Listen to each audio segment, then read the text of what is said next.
ಇನ್ನು ಜಮೀರ್ ಉಸ್ತುವಾರಿ ಬೇಡ ಎಂದ ವಿಚಾರಕ್ಕೆ ಸಂಬಂಧಪಟ್ಟಂತೆ ಸಿಎಂ ಅವರೇ ತೀರ್ಮಾನವನ್ನ ಮಾಡುತ್ತಾರೆ. ಚುನಾವಣೆ ಕಾರಣಕ್ಕೆ ಬೇಡ ಅಂದಿದ್ದಾರೆ.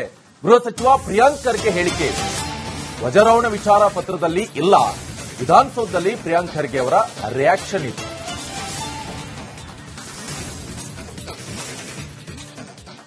ಅದು ಮಾನ್ಯ ಮುಖ್ಯಮಂತ್ರಿಗಳ ವಿವೇಚನೆ. ಯಾರಿಗೆ ಕೊಡಬೇಕು ಕೊಡಬಾರದು ಅದು ಮುಖ್ಯಮಂತ್ರಿಗಳು ತೀರ್ಮಾನ ಮಾಡ್ತಾರೆ. ಹಿಂದೆ ಕೃಷ್ಣ ಬೈರೇಗೌಡರಿಗೂ ಇರಲಿಲ್ಲ, ಕಳೆದ ವರ್ಷ ಅವರಿಗೆ ಹಾಸನ ಕೊಟ್ಟರು.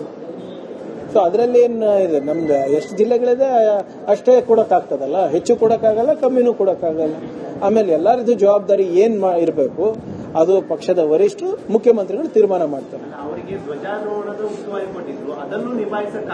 ನೋಡಿ, ಅವರು ಧ್ವಜಾರೋಹಣ ಬಗ್ಗೆ ಮಾತಾಡಿಲ್ಲ. ಅಲ್ಲಿ ನಾವು ಪತ್ರದಲ್ಲಿ ವಿಜಯನಗರ ಇದ್ರ ಉಸ್ತುವಾರಿ ಬಗ್ಗೆ ಮಾತನಾಡಿದ್ದಾರೆ. ಸಹಜವಾಗಿ ಉಸ್ತುವಾರಿ ಇದ್ರೆ ಎಲ್ಲಾನು ಜವಾಬ್ದಾರಿಗಳು ವಹಿಸಬೇಕಾಗ್ತದೆ. ಅದು ಅಲ್ಲಿನ ಬರ ನಿರ್ವಹಣೆ ಇರಬಹುದು, ಅತಿವೃಷ್ಟಿ ನಿರ್ವಹಣೆ ಇರಬಹುದು, ಆಗು ಹೋಗುಗಳಿರ್ಬಹುದು, ಧ್ವಜಾರೋಹಣ ಇರಬಹುದು. ಸೊ ಎಲ್ಲೂ ಕೂಡ ನಾನು ಧ್ವಜಾರೋಹಣ ಮಾಡಲ್ಲ ಅಂತ ಹೇಳಿಲ್ಲ ಅಲ್ಲ ಅಲ್ಲಿ. ಅದು ಮಾನ್ಯ ಮುಖ್ಯಮಂತ್ರಿಗಳ ವಿವೇಕ.